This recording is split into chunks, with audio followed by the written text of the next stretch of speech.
Steve Grissom would make his first career Busch Grand National Series start in September of 1986 in the Friedlander 200 from the Richmond Fairgrounds in his family-owned number 31 Oldsmobile. Exiting after 32 laps with engine trouble, he would return 2 weeks later at Martinsville before suffering a similar fate 30 laps in. The team, now under the number 39, would return for 3 attempts in 1987, qualifying for 2 and snagging an 11th place finish at Gresham Motorsports Park in July. Greatly expanding his schedule for 1988, the team would attempt 29 out of 30 races on a shoestring budget. Grissom would begin to have some strong runs as the season went on, earning his first career top 10 finish with a 9th place finish at Nazareth in May, and scoring a pair of 8th place finishes at Dover and Louisville in June. He would score his first career top 5 finish at Richmond in September, finishing out the season 13th in the overall standings.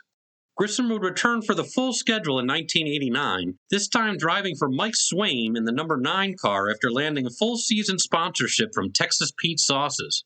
He would have limited luck over the first 13 races of the season, outside of a 4th place run at Bristol, suffering 5 DNFs.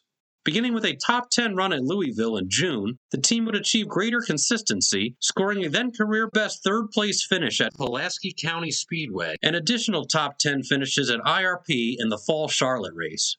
Finishing the year with 2 top 5s and 5 top 10s in 29 starts, he would come home 12th in points.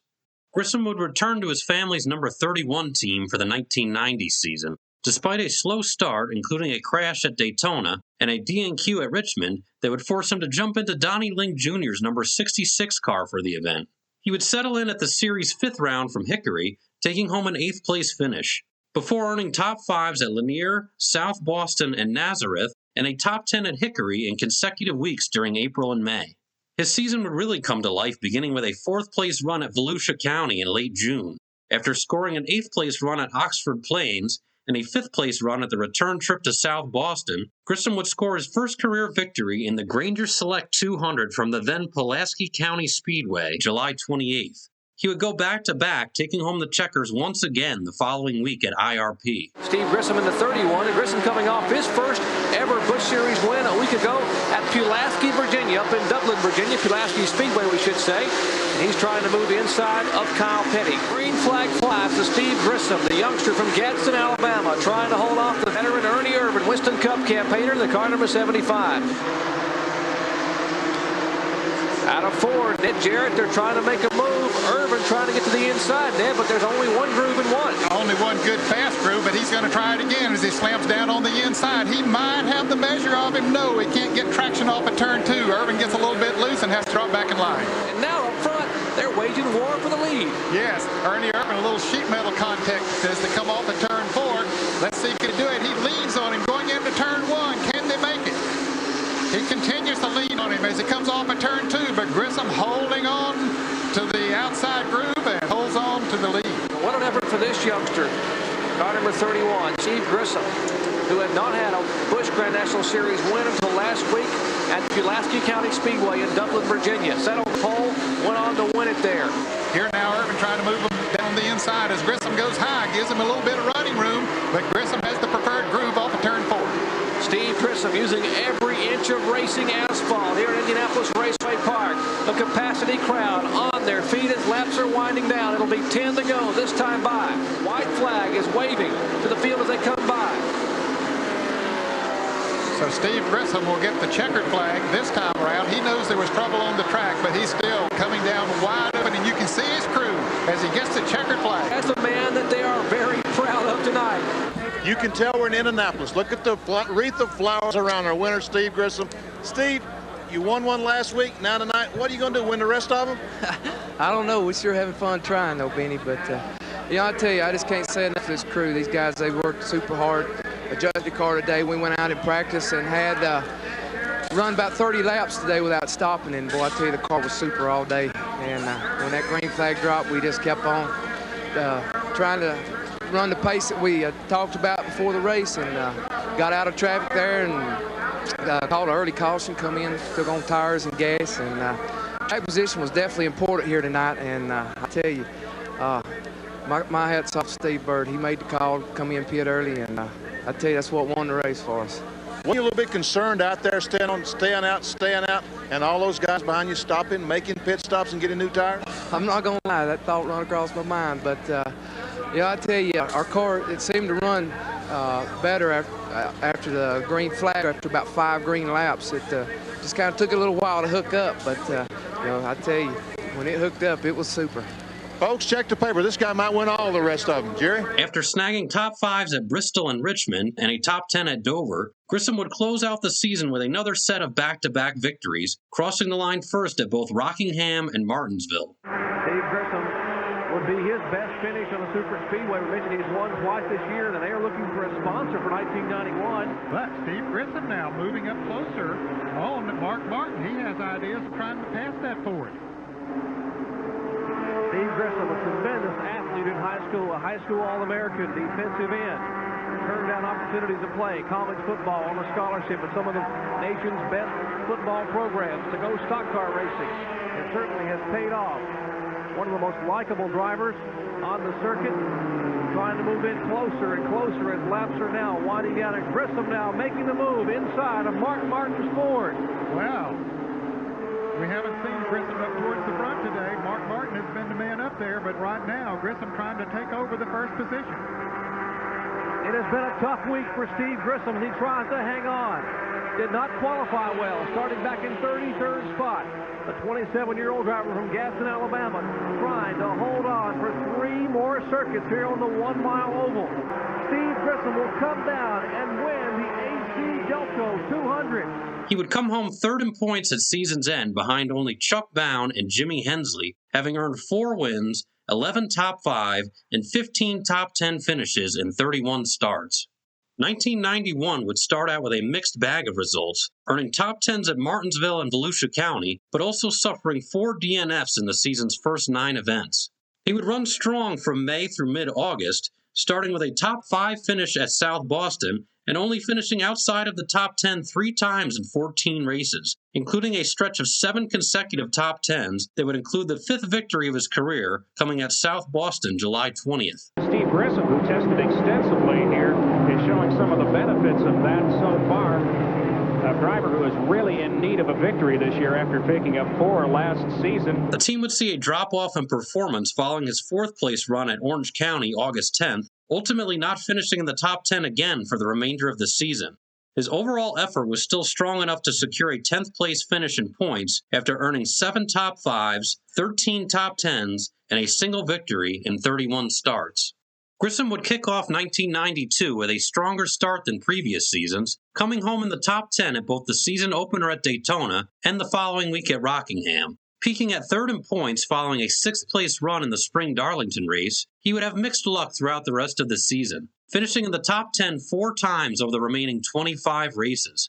Highlights would include a 4th-place run at New River Valley in May and a victory at Volusia County on the 4th of July, the 6th of his career up to that point. Not sure if we still have the back bumper shot off Chuck Bound's car. Steve Grissom just kind of channel locked his back bumper there as they went into the corner. Nope, still working. There we go. It's working. Yep. And he's still nipping away at it, too. That's right. That trouble area right there. There Okay, goes there's Chuck. 63. Chuck Brown, the rear end broke loose on his car. He's sliding up the racetrack. Presley one under. Bodine went. There goes David outside, and there's another car. And Grissom, while this is going, Grissom stood in the gas. Steve Grissom beat Jeff Gordon back to the caution flag and has since held off the rest of the pack. Here they come. 10 laps to go. Who will win it here at Volusia County? Nemechek can't get through the lap cars. Grissom is out there all by himself. And around goes Gordon. He's up in the fence. And out of the ballpark just about. Caution flag. There's a look at Grissom's car. You go home with that one like that and say, boy, I won the race. And say, what does second place look like? That's right. As the wrecker hauls Jeff Gordon's Ford to the garage area, Steve Grissom will pass by on his way to the checkered flag. And first victory of the season for Steve Grissom will come today in the X1R Firecracker 200. It'll be Grissom in victory lane. He would ultimately slide to 12th in points at season's end, having earned 1 win, 2 top 5, and 7 top 10 finishes in 31 starts. Everything would come together for the team in 1993, starting out with a solid 11th place run at Daytona and top 5 runs at Rockingham and Bristol, Grissom would take home the checkers in the 6th event of the season in the Mountain Dew 400 from Hickory Speedway. Ricky Craven of the 99 needs a good restart here if he's to challenge Steve Grissom over these last 10 laps. Well, he got the start he wanted. He's out ahead of Tracy Leslie. And it's Joe Nemechek, who did not get a great start and is back there battling with Leslie, the lap car. Here's Grissom. Boy, look right there. He's all over the back of him. He ran right up on him. Looks like his car's capable of racing with Grissom. That's where he needs to be, but Grissom's been strong coming out of the corner. This time, though, Craven is right with him in 2. Yeah, what you've got to be careful, too, is get protective of that lead. Grissom wants to make him, if he has to, try to pass him on the outside. There's Craven working on the inside. Somewhere down through here, he's going to have to stick the nose outside and take a look at it, because Grissom's going to protect that inside line. Unless he slips, he's going to probably have to make that move to the outside. It's going to be tough to do. Grissom's car is getting really loose up off the corner. As it was earlier. Yep, the back end got real loose. The closer that the 99 car can stay to him, even on this side of the racetrack, the more he's going to make that 31 car loose. Craven can run right up behind him like he did just then. 2 laps. Craven's caught him. Steve Grissom will face the white flag this time around, looking for his first win since Volusia County Speedway last 4th of July. Craven's he's gonna do it. He's going to have to do it up off of the second turn. He's going to get him a wide swing. There he goes. He's trying that outside lane. Just like we was talking about. He had to take a look at it. Grissom up to block. Here's Craven on the outside, looking to make the dive low and can't do it. Steve Grissom will win it. He would take over the points lead after a 3rd-place run at Orange County the following week. Continuing to show speed, he would earn a top 10 at Martinsville and top 5s at Nazareth and Myrtle Beach before claiming his 2nd victory of the season at the Milwaukee Mile, winning on the 4th of July for consecutive seasons. It looks like Grissom's got him coming off the corner. The battle is going to be for 3rd, 4th, and 5th. Grissom wins it. For Steve Grissom, it is his 2nd win of the season. He won in April at Hickory. He will retain the point lead. And that, I believe, is his 8th career win.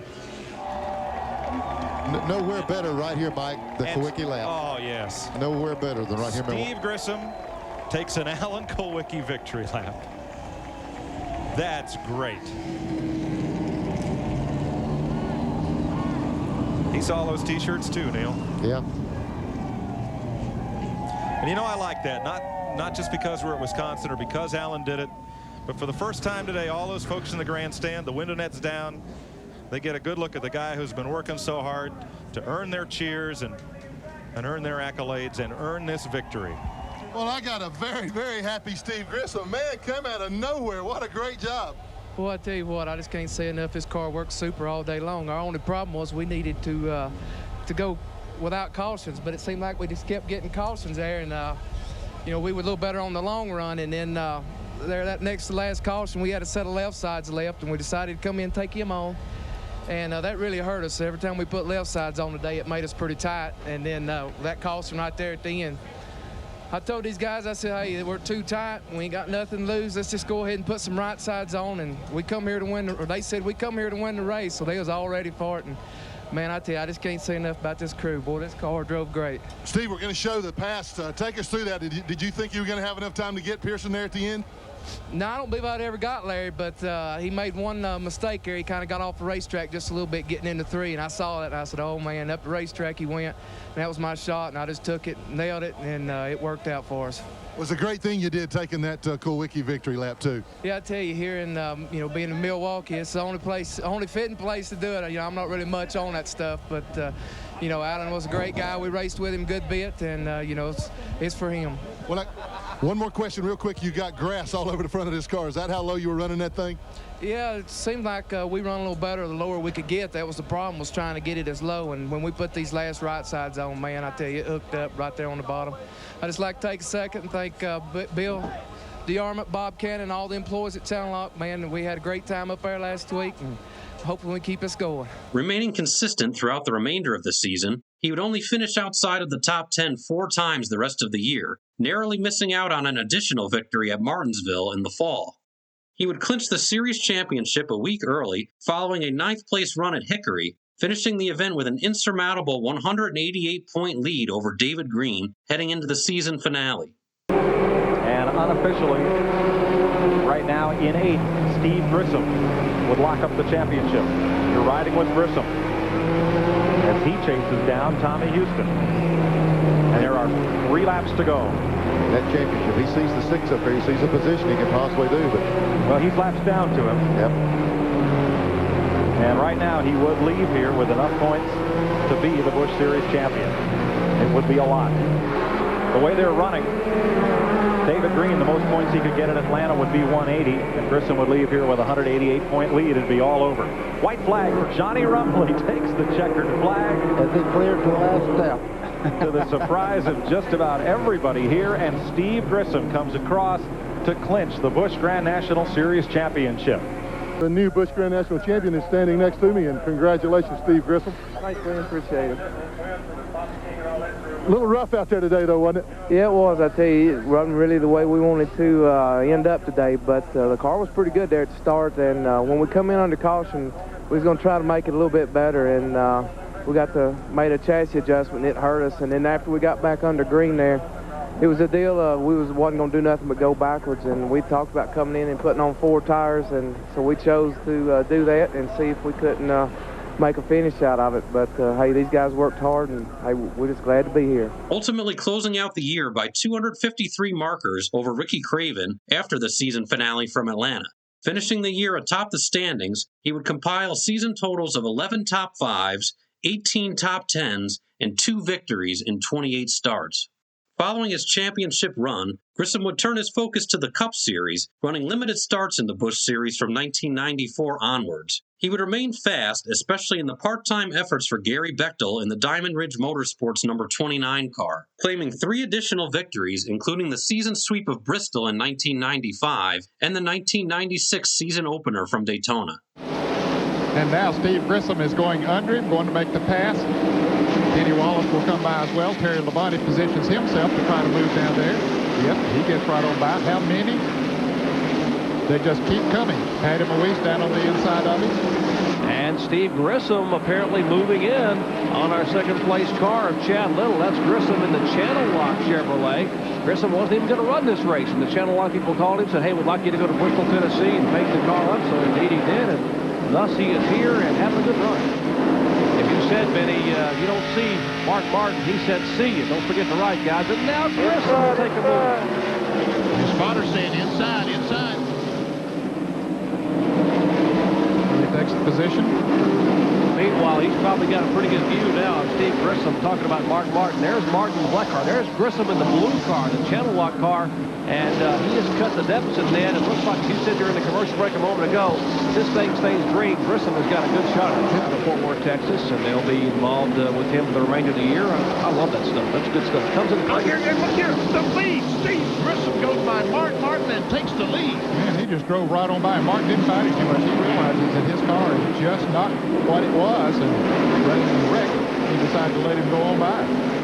Tell you, Mark was battling an ill-handling race car a few laps ago, and he has done a masterful job to stay right on the bumper of Grissom on this restart.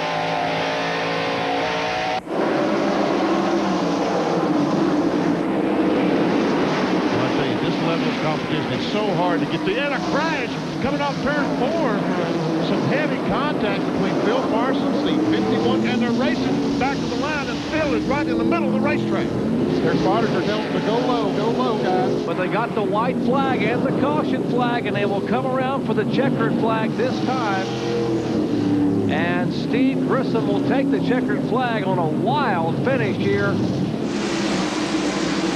And the former winner, remember back here in the spring, he started back in 17th spot. Tonight he started 28th, but he is slowly but surely.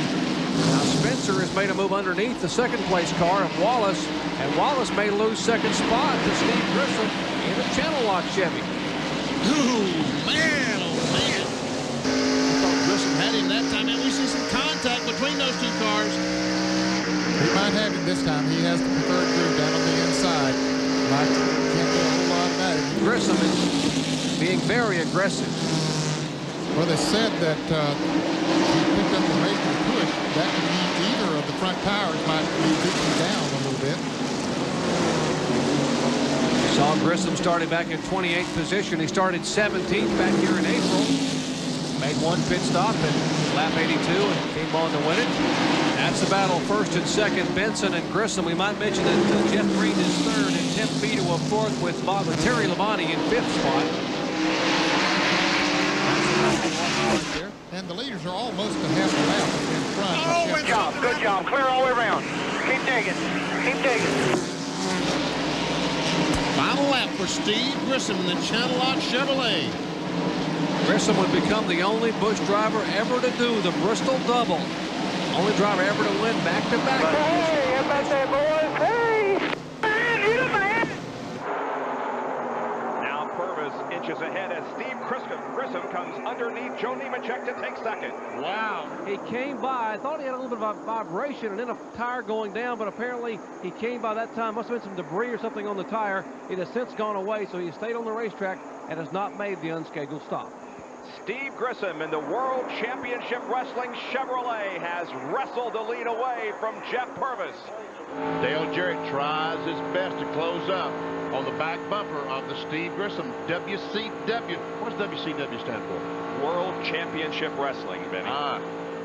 Benny, you're talking about needing good athletes on this final pit stop. Well, Grissom's sponsor is the World Championship Wrestling.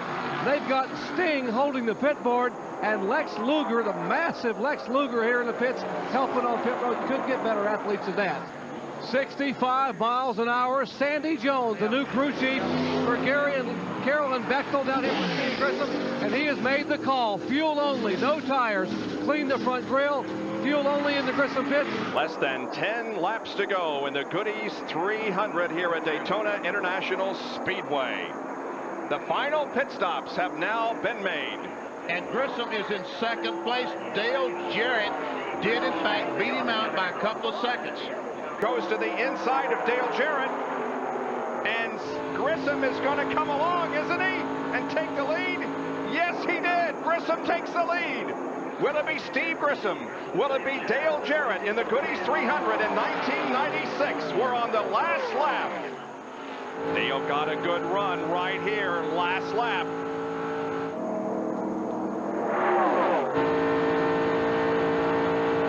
About a car length between the two as they head for the end of the backstretch and into turn 3. Jarrett is going to go high, and Spencer may go with him up there, but Grissom slides up the racetrack and provides the block momentarily. It's coming down to the checkered flag. Who's going to win it? It is Steve Grissom and Dale Jarrett, and Grissom wins by a car length and a half. Getting set to climb out of the winning Chevrolet in victory lane, having won the 38th annual Goodies 300, and gets a huge dousing from the crew members. And Steve, congratulations on surviving today. What a wild scramble out there. Man, I tell you, it was super. I just can't say enough for the guys on the team, man. I mean, they prepared a great car. Kenny Beamson, Ronnie Revis, I mean, we had a rocket ship for a motor. And, I mean, from the first time on the racetrack Monday morning, the car run super good then. And we had a good qualifying effort. And, you know, thank God for a safe race. I tell you what, it's all right.